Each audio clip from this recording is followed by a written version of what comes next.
m'appelle Grégoire Kazadi Kantou et beaucoup me connaissent sous le nom de Papa Zadio. Je dirige la structure CERIAC. CERIAC qui veut dire Centre d'encadrement, réhabilitation et intégration des aveugles au Kasaï. D'abord, pour votre connaissance, la signification des brailles, parce que beaucoup peuvent se demander, braille c'est quoi? Braille, c'est le système tactile à relief pour des personnes aveugles. Et ceci, c'est une écriture qui permet à cette catégorie de personnes de déficience visuelle de lire correctement et écrire avec beaucoup de rapidité. La célébration, c'est comme toutes les autres journées. Et normalement, comme vous le savez, on célèbre toutes les journées, voire même la journée de l'insecte, la journée des bois. Et pourquoi pas ne pas célébrer la journée de braille, qui est une écriture très importante pour la communication des personnes à déficience visuelle. C'est ainsi que nous célébrons cette journée. Mais comme vous le savez, le braille, ce n'est pas une magie. C'est une écriture comme toutes les autres écritures. Comme l'écriture noire, c'est que les personnes, par exemple vous qui travaillez avec les yeux, utilisez, vous utilisez l'écriture noire. Et tandis que nous, personnes à déficience visuelle, à la place, nous utilisons l'écriture braille.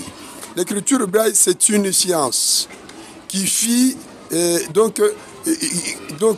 inventée en 1825 et publiée officiellement en 1829 par Louis Braille. Ceci pour permettre aux personnes de déficience visuelle de communiquer aussi avec le reste du monde. C'est comme nous. Moi, je suis formateur en écriture braille intégrale, mobilité, orientation. C'est un enseignement, c'est un cours que nous enseignons aux personnes à déficience visuelle qu'ils puissent être à même de lire et d'écrire comme toutes les autres personnes. Nous avons plusieurs matériels à l'aide de notre potentiel partenaire qui est Abdon et Tina. Il nous a permis d'avoir tous les matériels possibles, entre autres planchettes, nous avons des cubarythmes, et nous avons des poinçons, nous avons des tablettes, etc. Nous avons autant de matériel. Donc ça nous permet de bien former les autres en écriture braille intégrale, mobilité, orientation. Pour votre information, nous avons commencé cette formation à l'aide de 7 personnes que je viens de vous le citer, à l'instar de M. Abdon et Tina, depuis 2007, qui nous a aidés à avoir un cadre idéal, d'avoir des matériels et des motivations à nous, corps dirigeants et formateurs, pour parvenir à bien faire cette formation. Le cadre est là, est bien disposé par notre partenaire qui est Abdon et Tina.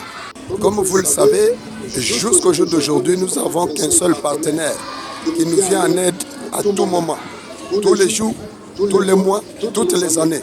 Il est le seul. Mais comme on dit, une personne ne peut pas tout faire. À son temps, en 2018, l'ex-gouverneur Denis Kambaï nous avait doté des moyens de transport, moyens de mobilité pour permettre le mouvement des apprenants, les ramasser dans les différents quartiers de la ville, de venir à notre centre et après la formation, le remettre à leur domicile respectif. Et nous avons fait avec ces engins, ça nous a aidé jusqu'en 2022, jusqu'à 2023. Et maintenant, ça a connu des pannes. C'est ça la plus grande difficulté d'ordre de mobilité que nous éprouvons. La deuxième difficulté, c'est l'appui matériel.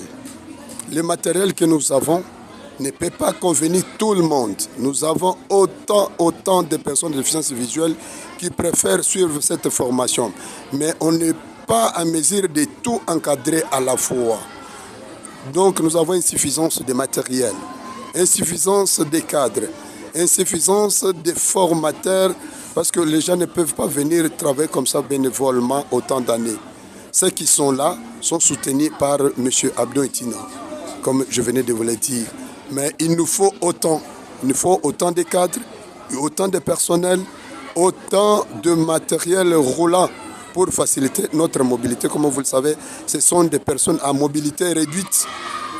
Depuis que le gouverneur Kambaye nous a doté de ces deux engins, comme ça connu de panne, jusqu'à aujourd'hui, on n'est pas en mesure de les réparer.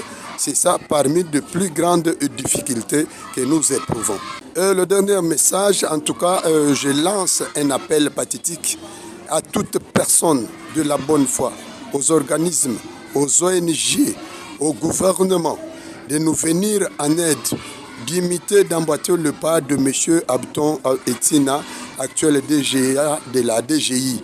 Vous voyez ce qu'il a toujours fait depuis 2007 jusqu'au jour d'aujourd'hui. Si aujourd'hui il y a l'émergence des personnes à déficience visuelle dans notre province, c'est grâce à lui. Nous demandons à ce que les autres puissent aussi emboîter les pas afin de venir à l'aide à cette catégorie de personnes, à cette couche de la population très importante dans la société.